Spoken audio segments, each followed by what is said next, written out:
Every crime is a wound on the world. We're here to dissect it, layer by layer, to find the truth buried within. This is Anatomy of Crime. The flat, unassuming landscape of central Wisconsin in the 1950s held a particular kind of quiet. It was a silence born of isolation, of long winters and sprawling fields that separated one homestead from the next by miles of corn and dirt roads.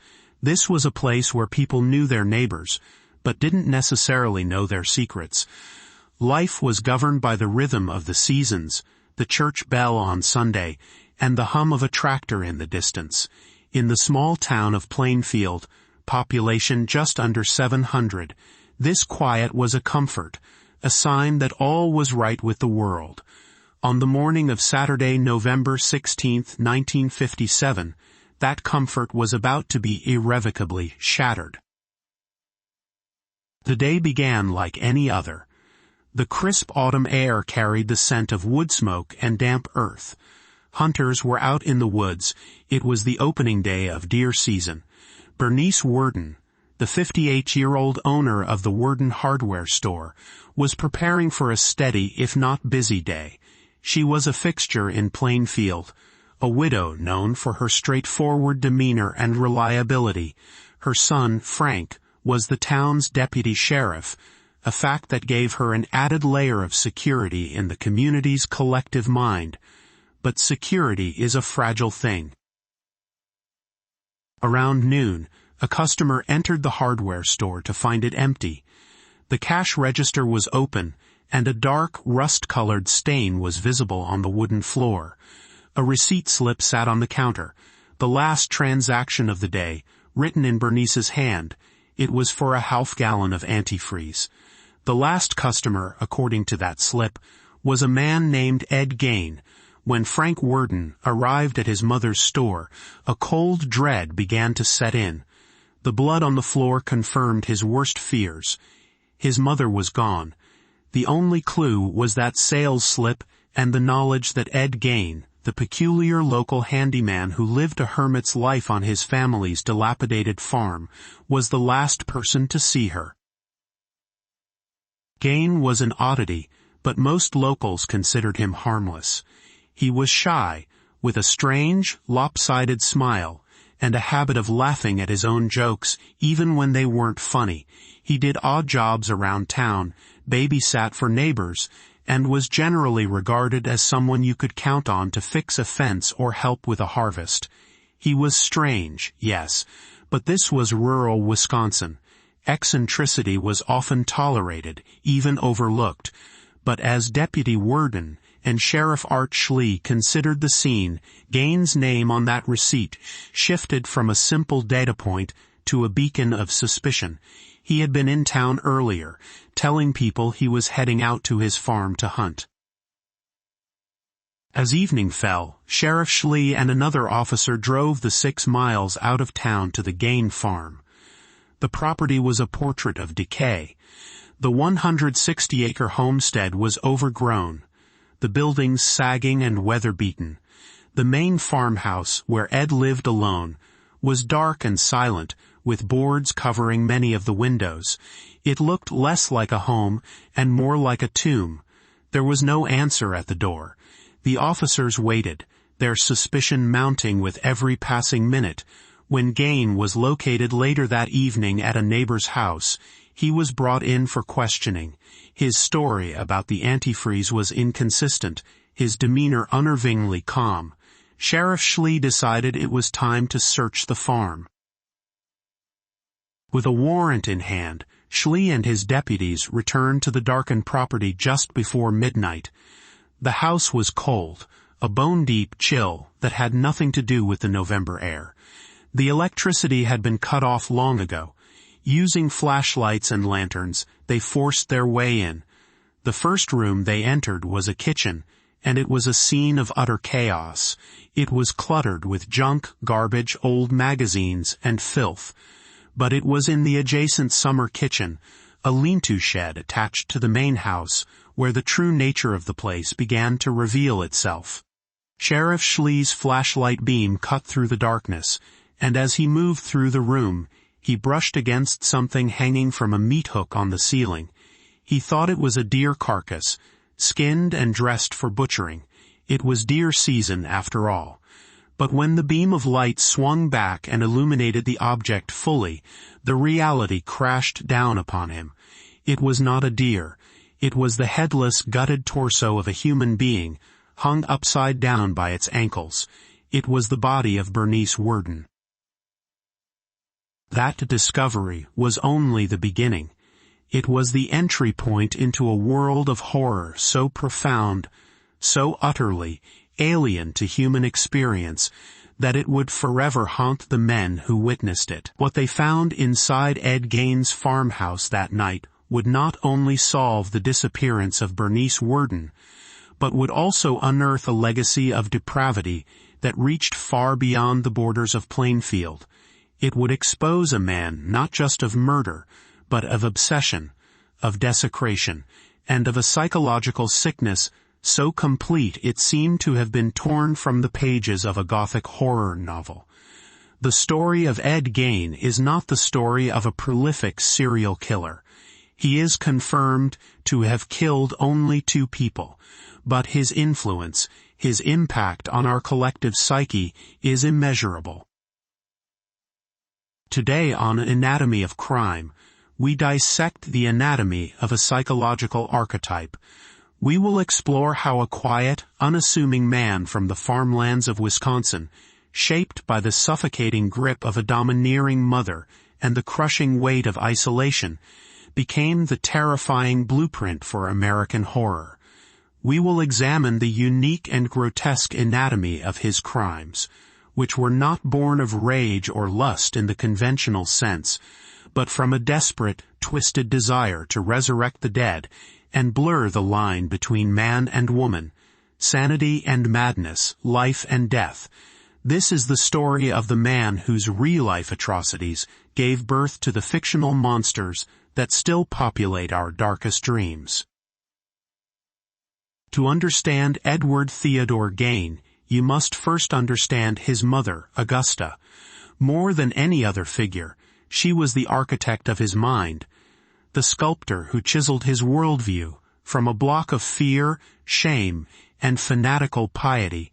Augusta Rag Gein was a woman consumed by a particular brand of Lutheranism, one that saw sin and damnation lurking behind every corner of the secular world. She was domineering, puritanical, and possessed an iron will that she used to bend her family to her singular vision of reality. In Augusta's world, all people outside her immediate family were instruments of the devil. The world beyond their property line was a cesspool of moral decay, and all women, with the sole exception of herself, were vessels of sin, prostitutes and temptresses whose only purpose was to lead men to ruin. She reserved a special kind of contempt for her husband, George Philip Gein. George was a tinner, an insurance salesman, and a carpenter, but his most consistent occupation was that of an alcoholic. He was a weak-willed, ineffectual man, utterly incapable of standing up to his wife's relentless verbal assaults.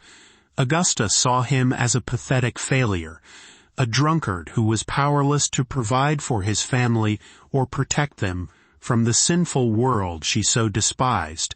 Their marriage was a battleground, and Augusta was the undisputed victor in every skirmish. She controlled the family's finances and made every significant decision, her voice a constant drumbeat of scripture and condemnation in the small La Crosse, Wisconsin household where their 2 sons, Henry and the younger Edward, were born. Ed was born on August 27, 1906. From a young age, he was the primary target of his mother's complex and contradictory affections. She showered him with attention while simultaneously poisoning his mind against the world. He was taught that he was special, yet utterly dependent on her guidance for salvation. Henry, born 7 years earlier, was more rebellious. He sometimes challenged their mother's worldview and sought a life beyond her control, earning him Augusta's scorn. Ed, however, was timid and eager to please. He absorbed her teachings without question. He learned that drinking was a sin, that sex was an abomination, and that the only pure love was the love a son had for his mother. In 1914, when Ed was 7, Augusta decided that the city of La Crosse was too corrupting an influence for her boys. She sold the family's grocery store and used the money to purchase a secluded 160-acre farm outside the small, isolated town of Plainfield. This was not a move motivated by agricultural ambition. It was a strategic retreat. Augusta intended to create a fortress of piety, a place where she could raise her sons in a vacuum, shielded from the perceived evils of modern society. The Gein farm became their island, and Augusta was its absolute ruler. The boys were allowed to leave only to attend school. They were forbidden from making friends or visiting anyone's homes. Any attempt at socialization was met with harsh punishment. Life on the farm was brutal and repetitive. George Gein descended further into alcoholism, becoming little more than a ghost on his own property, while Augusta managed the farm and her sons with an iron fist. Every afternoon, after their chores were done, she would gather Ed and Henry for Bible study.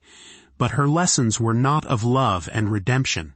She focused almost exclusively on the Old Testament, on tales of fire, brimstone, death, and divine retribution. She would read graphic passages from the book of Revelation and linger on the fates of sinners, all the while reminding her sons that the outside world was populated by such people, and that their only hope was to cleave to her and her teachings.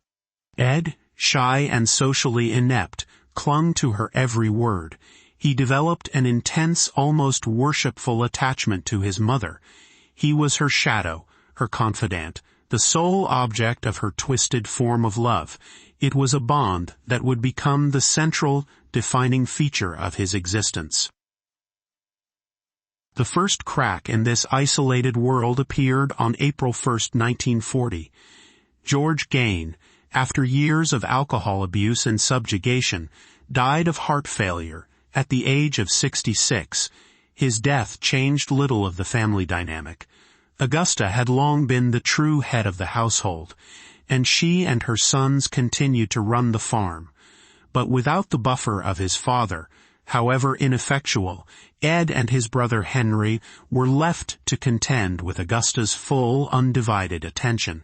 It was during this period that the differences between the brothers became more pronounced. Henry, now in his late 30s, had grown increasingly weary of his mother's tyranny. He began to openly defy her, speaking about the world outside the farm, and even dating a divorced mother of 2, an act Augusta considered unforgivable.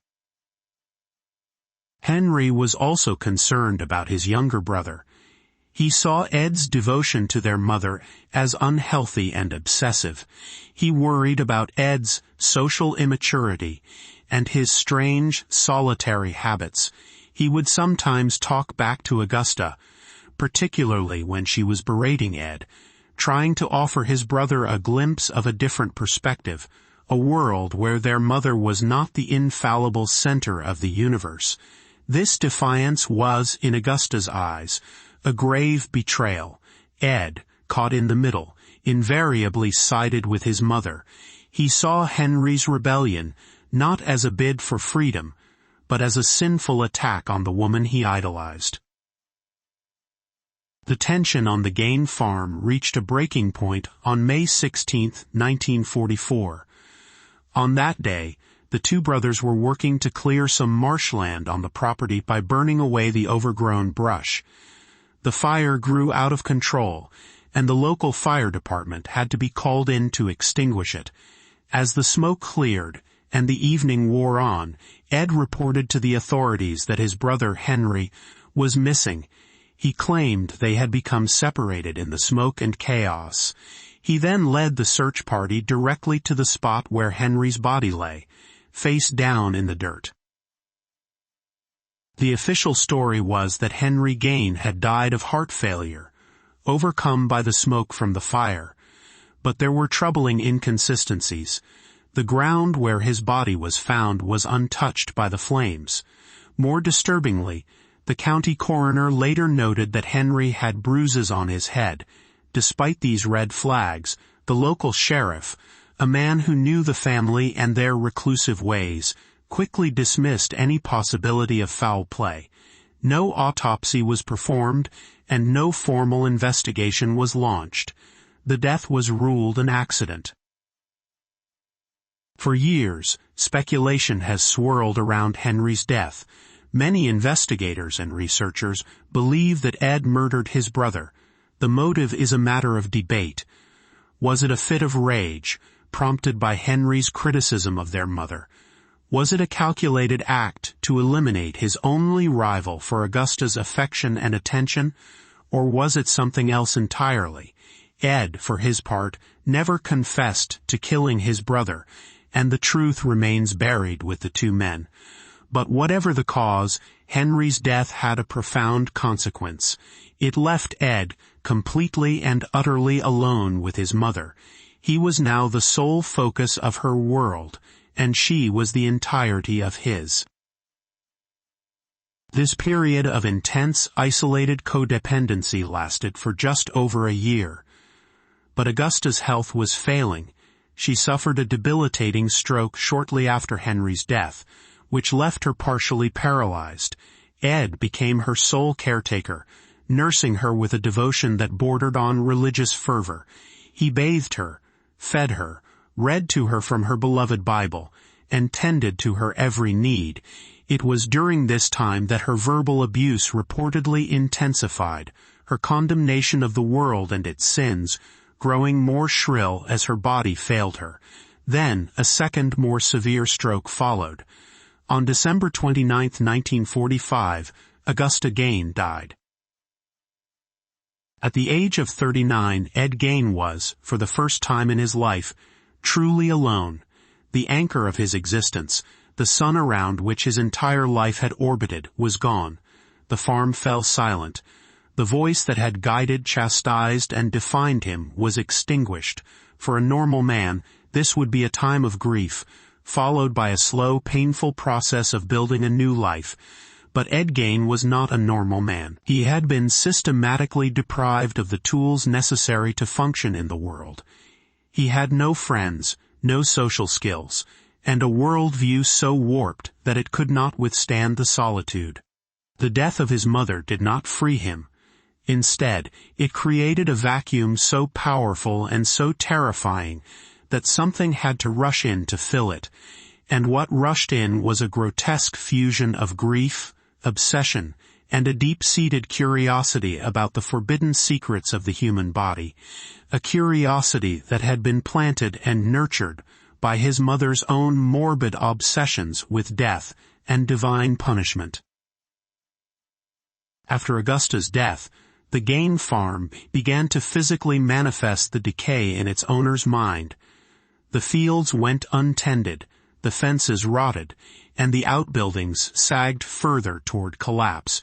Inside the farmhouse, Ed began a strange ritual of preservation.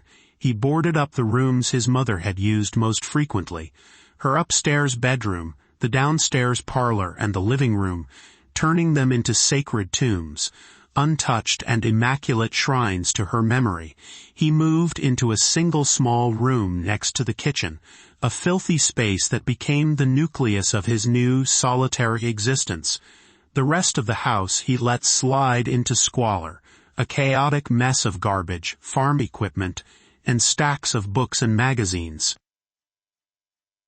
With the farm work reduced to the bare minimum needed for federal agricultural subsidies, Ed had an enormous amount of time on his hands. He filled it by reading.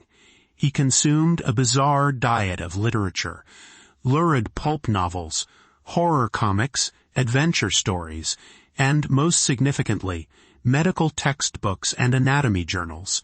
He developed a morbid fascination with the human body, particularly the female anatomy, a subject that had been presented to him his entire life as the ultimate source of sin and temptation.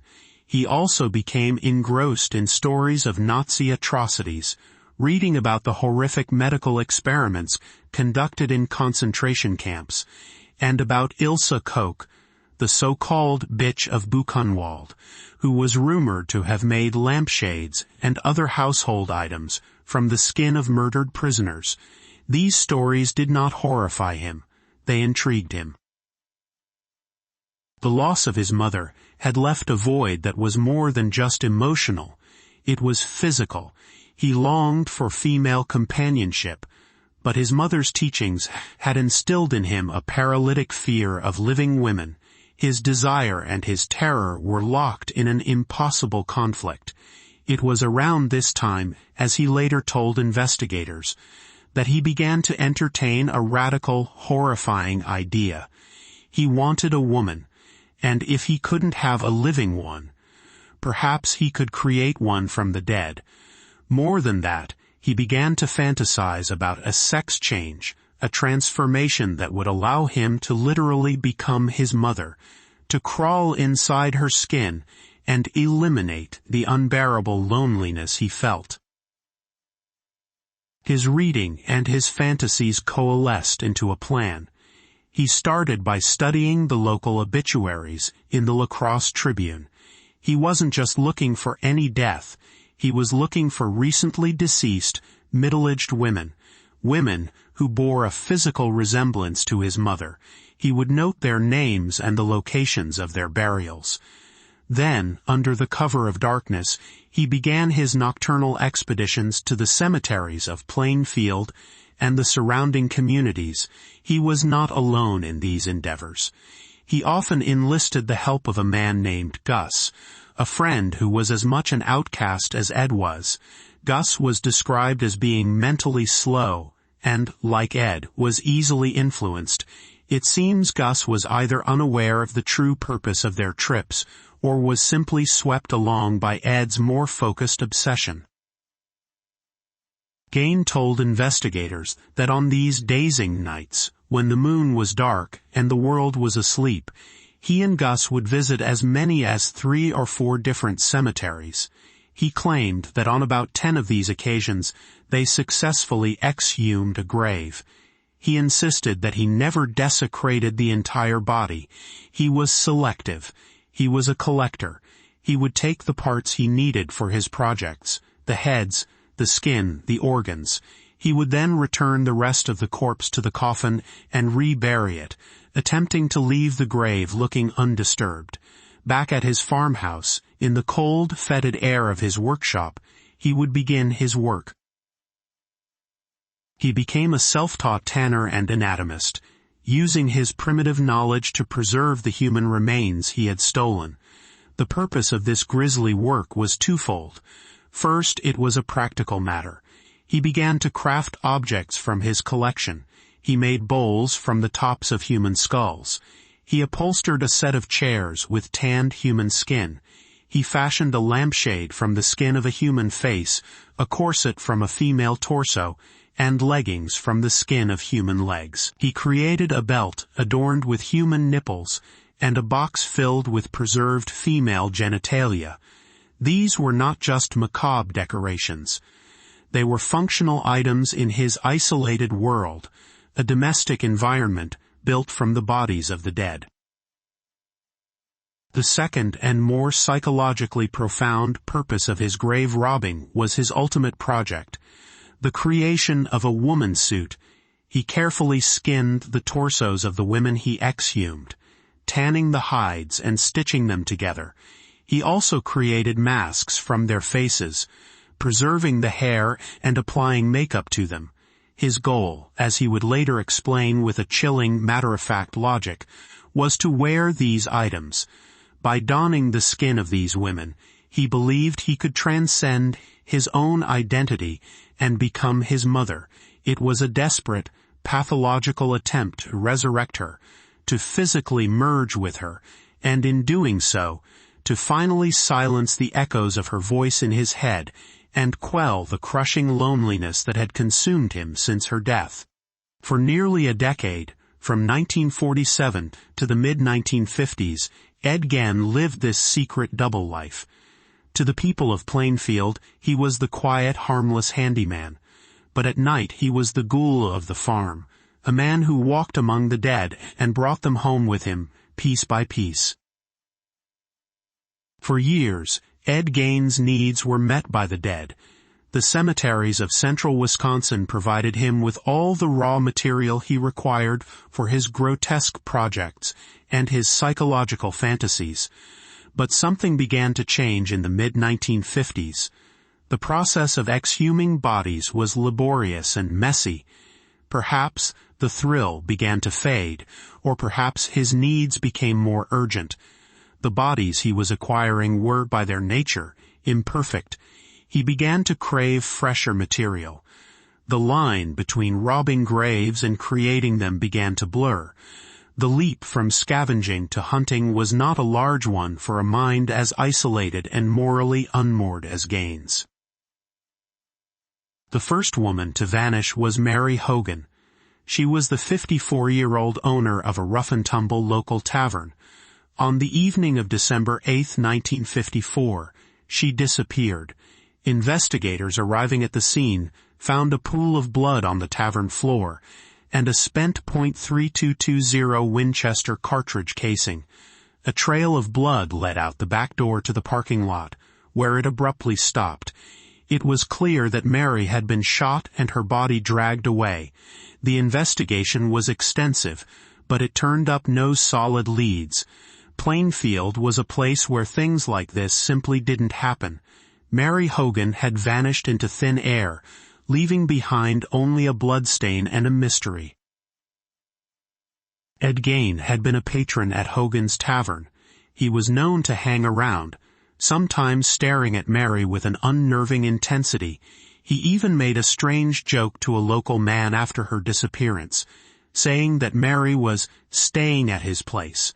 The comment was dismissed as just another example of Crazy Ed's bizarre sense of humor. No one made the connection. The case went cold, and the town of Plainfield was left with an uneasy feeling, a sense that the quiet security they had always known was not as solid as they believed. Gein, meanwhile, now had a new source for his collection. He later admitted to police that he had shot Mary Hogan in her tavern, taken her body back to his farm in his truck, and used her head to create one of his facial masks. For almost 3 years after Mary Hogan's murder, Gein seemed to return to his old habits. There were no other disappearances, no other violent crimes linked to the area. He continued his odd jobs, his strange interactions with the townsfolk, and his secret life on the dilapidated farm. But the psychological forces that drove him to kill were not dormant. They were merely waiting. On the morning of November 16, 1957, they resurfaced. His target this time was Bernice Worden. She was 58, a widow, and the proprietor of the local hardware store. Gein was a regular customer. He knew she would likely be alone in the store that morning, as it was the opening day of deer season, and most of the men in town, including her son, Deputy Frank Worden, were out hunting. Gein entered the store with a .22 caliber rifle, ostensibly to have it looked at. His true purpose was far darker. He engaged Bernice in conversation, likely about the antifreeze he intended to purchase. Then, when her back was turned, he shot her. He used the store's own truck to transport her body back to his farm. The crime was audacious but clumsy. Unlike the Hogan murder, which occurred at night in an isolated tavern, this was in the middle of town in broad daylight, and crucially, Gein left behind a clue that was impossible to ignore: the sales receipt written in Bernice's own hand, bearing his name. When Frank Worden discovered his mother missing and saw that receipt, the vague unease that had always surrounded Ed Gein crystallized into pointed suspicion. Frank remembered Gein's odd behavior, his recent inquiries about when Frank would be going hunting, and an unnerving invitation Gein had extended to him to visit the farm, an invitation Frank had luckily declined. He shared his suspicions with Sheriff Art Schlee. Schlee, though initially skeptical that the meek oddball handyman could be capable of such a crime, could not ignore the evidence. The blood on the hardware store floor and Gein's name on the last receipt were the only leads they had. They knew Gein had been in town that morning, and they knew he had a reputation for being strange. It was enough to get a search warrant. As night fell on Plainfield, Sheriff Schlee, Frank Worden, and a handful of other officers made their way down the dark, rutted lane that led to the Gein property. They were prepared to find evidence of a kidnapping, perhaps even a murder. They were not prepared for what they were about to walk into. They were not prepared for the House of Horrors. The air inside the Gein farmhouse was thick and stagnant, heavy with the smell of decay, dust, and something else, a coppery, musky odor that clung to the back of the throat. The flashlight beams of Sheriff Art Schlee and his deputies cut panicked, jerky paths through the darkness, revealing a landscape of unimaginable squalor. The house was a labyrinth of filth. Every surface was covered with piles of junk, tin cans, old newspapers, machine parts, and rotting food. The floors were sticky under their boots. The men moved cautiously, their senses assaulted, their minds struggling to process the scene. They moved from the chaotic kitchen into the attached summer kitchen, a woodshed-like structure. It was here that Sheriff Schlee had his fateful encounter with the hanging corpse of Bernice Worden. The shock of that discovery was a physical blow. The reality of it was so extreme, so far outside the realm of normal human experience, that it took a moment to register. But once it did, the atmosphere in the house changed. This was no longer just a crime scene. It was a place of profound and active evil. The search intensified, each new discovery layering a fresh level of horror onto the last. As the officers moved deeper into the house, into Ed's small living quarters next to the kitchen, they began to find the artifacts of his obsession. On a table, they found a bowl. It was only when one of the deputies picked it up that he realized with a jolt of revulsion that it was the top half of a human skull, sawed off and scraped clean. They found another, and then another. The skulls had been turned into soup bowls. On the wall, they found human heads, shrunken and preserved, mounted like hunting trophies. In a paper bag they found the head of Mary Hogan, her face painted and leering. The inventory of horrors grew with every step they took. They found a chair with its seat upholstered in what looked like patterned leather. On closer inspection, it was tanned human skin. They found a wastebasket made of skin. They found leggings crafted from the skin of human legs, and a corset made from the skin torso of a woman, complete with breasts. A shoebox contained a collection of 9 preserved female vulvas, each one painted a different color. A belt was made of human nipples. The pull gourd for a window shade was a pair of human lips. A lampshade was made from the tight, translucent skin of a human face. And then they found the suits. Hanging in a closet were masks made from the scalped faces of women, the hair still attached. They found a vest, a mammary vest, complete with breasts, fashioned from the torso of a woman. This was the culmination of Gein's ghastly work, the woman suit he had fantasized about, the physical manifestation of his desire to become his mother. The men who conducted the search were hardened law enforcement officers, accustomed to the grim realities of their job. But nothing could have prepared them for this. Several became physically ill. Sheriff Schlee himself was so deeply traumatized by what he saw that night that his health rapidly declined. He would die of heart failure just over a month later, at the age of 43, haunted to his grave by the things he had witnessed in that house. The investigators worked through the night, cataloging the remains. They identified parts from at least 15 different bodies, though Gein would later claim his collection came from only about 9 exhumations. The discoveries finally provided answers to a series of local mysteries. For years, there had been whispers of grave desecrations in the area, but the reports were often dismissed or couldn't be substantiated. Now, it was clear that the ghoulish rumors were true. The remains found in the house were eventually cross-referenced with recent burials, and authorities were able to tentatively identify some of the victims of Gein's grave robbing. When confronted with the evidence, Ed Gein was surprisingly forthcoming. He was interrogated by Captain Joe Wilimowski and Waushara County Sheriff Art Schlee. His demeanor was calm, even placid. He spoke in a low, soft voice, often with a strange, passive smile on his face. He confessed immediately to the murders of Bernice Worden and Mary Hogan. He recounted the events with a detached, emotionless clarity, as if describing a routine chore. He explained that he had been in a daze during the killings. He was equally open about his grave-robbing activities. He explained his process, how he would read the obituaries, how he and his friend Gus would visit the cemeteries at night, and what he would take. He detailed his tanning process and the creation of his human artifacts. When asked why he did these things, his explanations were both simple and profoundly disturbed. He told them about his mother, about his loneliness, about his fascination with anatomy. He spoke of his desire to be a woman, and his belief that by wearing the skin of a woman, he could achieve this transformation. He seemed to see nothing wrong with what he had done. To him, it was a logical, if unconventional, solution to his problems.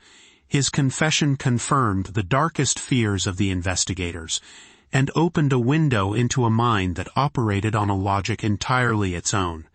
The Butcher of Plainfield, as the press would soon dub him, had been captured, and his secrets were now laid bare for a horrified world to see.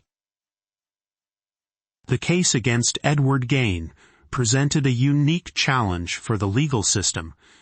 The facts of the murders were not in dispute.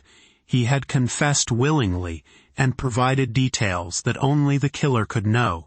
The physical evidence was overwhelming. The true question was not whether he had committed these acts, but whether he was mentally capable of understanding their nature. Was this a case of criminal evil or profound mental illness? On November 21, 1957, Gein was arraigned on one count of first-degree murder for the death of Bernice Worden. He pleaded not guilty by reason of insanity. The court ordered a psychiatric evaluation, and he was sent to the Central State Hospital for the Criminally Insane in Waupun, Wisconsin. There, he was examined by psychologists and psychiatrists who tried to piece together the fractured mosaic of his mind. They found a man with an abnormally low IQ, somewhere between the high 70s and low 80s, bordering on intellectual disability. He was diagnosed with schizophrenia and a severe Oedipus complex, a psychoanalytic term describing a child's unconscious desire for the opposite-sex parent. In Gein's case, this attachment was anything but unconscious. It was the all-consuming obsession that had driven his entire life. The doctors concluded that Gein was legally insane and mentally incompetent to stand trial. He did not understand the charges against him and could not assist in his own defense. So, in January 1958, instead of being sent to a prison, he was committed to the Central State Hospital. For the next 10 years, the case lay dormant. Gein was a model patient. He was quiet, cooperative, and caused no trouble. He did chores, read, and seemed to adapt well to institutional life. To the staff, he appeared as the same harmless, simple man the people of Plainfield had known for years. During this time, the physical remnants of his crimes were erased. On March 20, 1958, the Gein farmhouse, the so-called House of Horrors, burned to the ground. The fire was widely believed to be arson, a deliberate act by locals to cleanse the community of the physical stain of Gein's legacy before the property could be sold at public auction and potentially become a ghoulish tourist attraction. His car, which he used to transport the bodies of his victims, was sold to a carnival sideshow operator who toured it around the country, charging people 25 cents to see the ghoul car. By 1968, doctors at the hospital determined that Gein's mental state had improved enough that he was now competent to stand trial. A decade after his arrest, he was finally brought back to court. The trial, however, was a peculiar one. The prosecutor, facing budget constraints and knowing that Gein would spend the rest of his life in a mental institution regardless of the outcome, chose to try him only for the murder of Bernice Worden. The case of Mary Hogan and the countless acts of grave robbing were never legally prosecuted. The trial itself was split into two phases. The first phase was to determine his guilt. It was a bench trial, heard by a judge without a jury.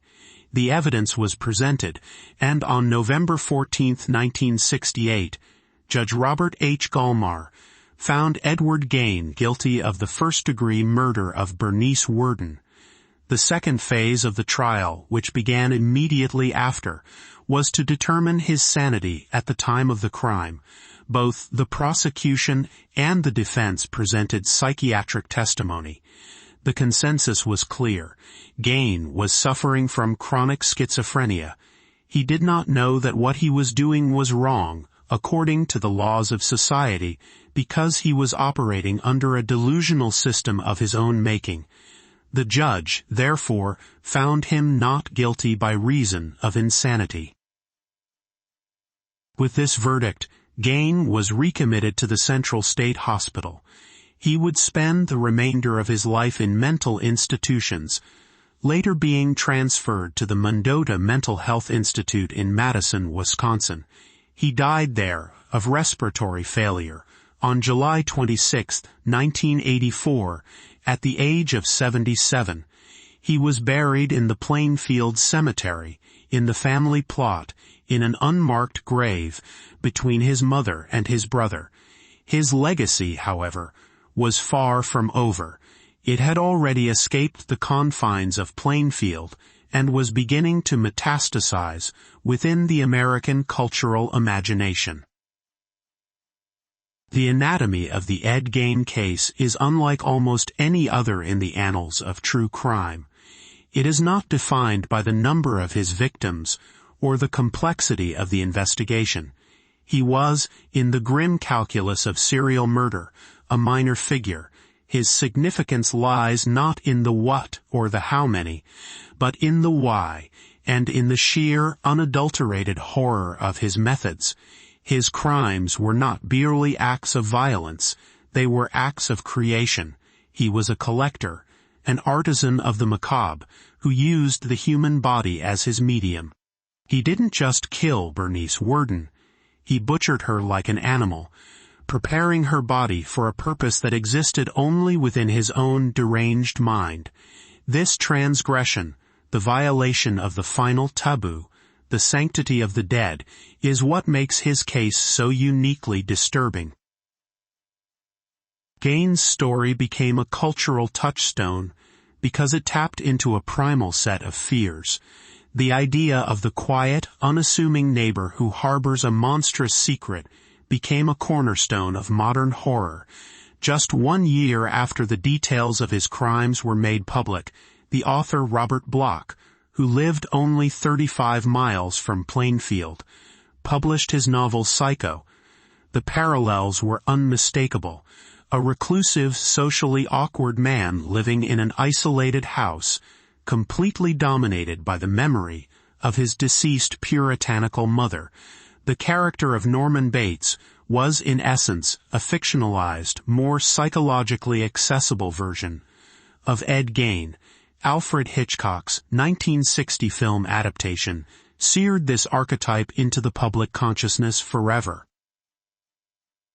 The influence did not stop there. The discovery of Gein's woman's suit and his house filled with furniture made from human remains directly inspired the character of Leatherface in the 1974 film The Texas Chainsaw Massacre. The creator, Tobe Hooper, explicitly cited Gein's case as the creative spark for his story of a family of cannibals who wear the skin of their victims. Decades later, Thomas Harris would borrow elements of Gein's story, his desire for a woman's suit and his practice of skinning his victims, for the character of James Gumb, or Buffalo Bill, in his novel The Silence of the Lambs. Gein became the dark progenitor, the real-life monster whose deeds were so bizarre, so profoundly disturbing, that they provided the raw material for a half-century of fictional nightmares. The true anatomy of this case, therefore, is the anatomy of an archetype. Ed Gein represents the terrifying potential that lies dormant beneath the surface of a quiet, isolated life. He was the product of a perfect storm. The psychological poison of a domineering parent, the crushing weight of geographic and social isolation, and a mind predisposed to psychosis. His mother built the prison of his mind, and her death left him rattling around inside it, alone with his grief and his obsessions. The horrors he committed were a desperate pathological attempt to solve an unsolvable problem, how to bring back the dead and silence the loneliness that haunted him. In the end, Ed Gein's story is a chilling reminder of the fragility of the human mind and the thin, porous boundary that separates the mundane from the monstrous. It demonstrates how a quiet life, lived in the shadow of an obsession, can curdle into a private reality so twisted that it defies all moral and social comprehension. The fields around Plainfield are quiet once more, but the archetype that was born there, in that squalid farmhouse full of horrors, still echoes in our darkest stories. This has been Anatomy of Crime, where the truth is never simple, but always worth seeking.